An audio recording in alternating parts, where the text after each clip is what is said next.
أنا زرته كنت أسبوع قبل وفاته، والله ما استطعت أجلس عنده 3 دقائق. شاهدني ابنه الأخ حسن أني كنت متأثر جدا ولا استطعت أن أجلس، لأن خسارته مو بخسارة بسيطة، مو بخسارة بسيطة.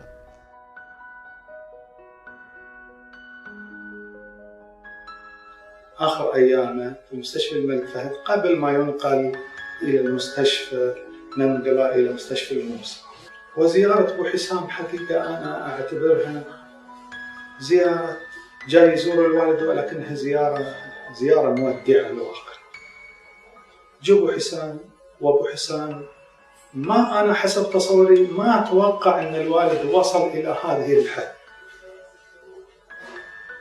فسلم وشاف الوالد. وين الوالد؟ قلت له تفضل هذا الوالد. أبو حسام شاف الوالد ذيك الحالة ممدد، لا يرفع يد، لا يمد رجل، لا يتكلم، غامض عيناه. شفت أبو حسام مسك يد الوالد وقاعد يهز فيها، ولا شفت له خنقة العبرة. في ذيك اللحظة قاعد يبكي، أنا لم أفهم في ذيك اللحظة إلا خنقتني. لو كان أبو حسام في ذيك اللحظات تم أتصور 3 دقائق أكثر أقل، أبو حسام قام وعبرته خانق.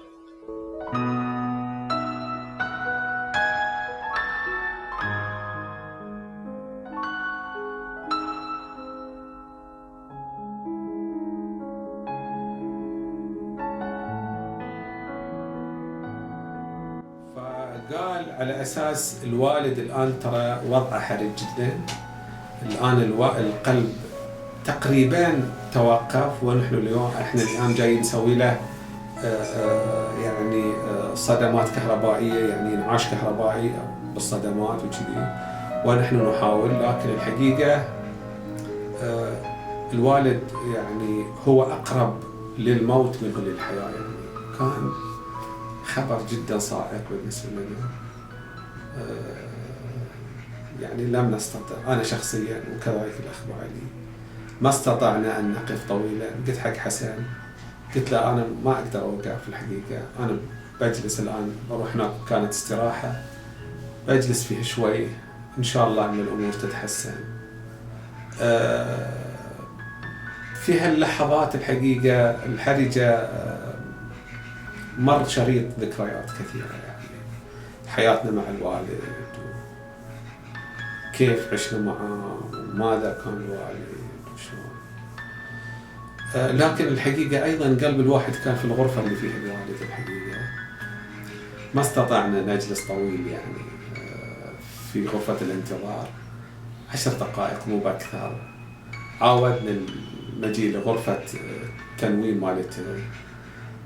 بعد ما رجعنا وجدنا الطبيب وبعض الممرضين يخرجون من الغرفة. من شافنا الدكتور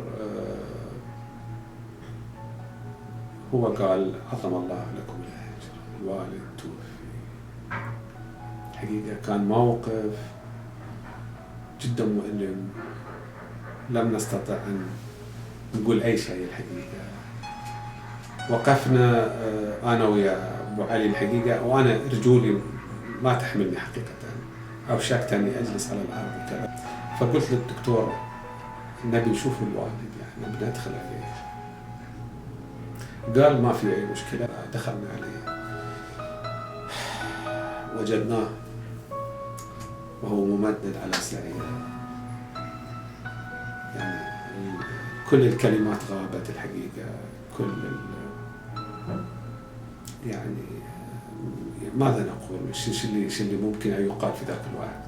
شو الإحساس؟ إحساس يعني وهو يعني كل آلام الدنيا حسينا فيها في ذيك اللحظات. الحقيقة بكيناه الحقيقة بكاء مر، يعني هذا الأب اللي ملأ الدنيا خير ورحمة، وإذا به بين يدي الله سبحانه وتعالى.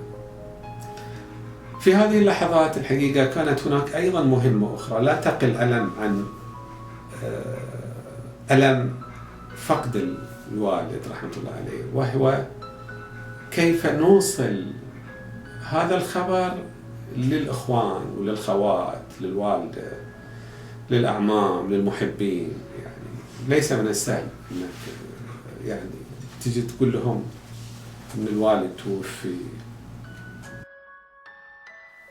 مجرد ما اتصل علي الأخ أبو عبد المنعم صباحا يعني أحسست بذلك الألم، لأن عادة الأخ أبو عبد المنعم ما يتصل علي في الصباح، عادة بعد الساعة 8 9 اتصل علي، وما أحببت أن أقول له أنك أنت سوف تخبرني عن خبر يعني وفاة الشيخ أو عن خبر سيء.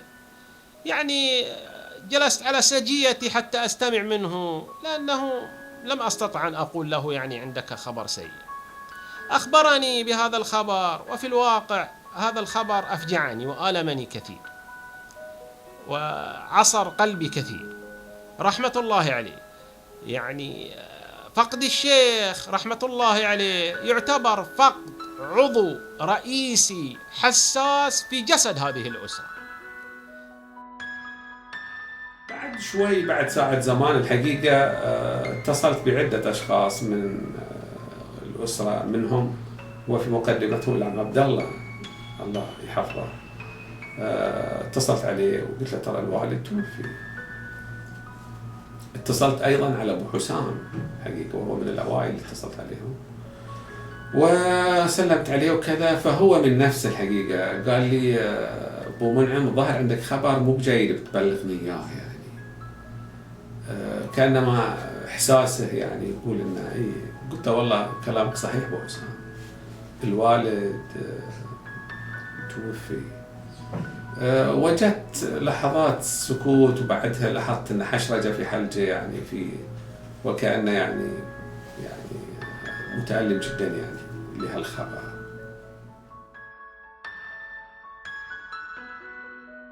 أنا تلقيت النبأ من الأخ أبو عبد المنعم، يشهد الله أني أنا أسوق، كنت أتكلم أني جنبت الطريق وقعدت لي حوالي ربع ساعة واقف، والله يشهد. أنا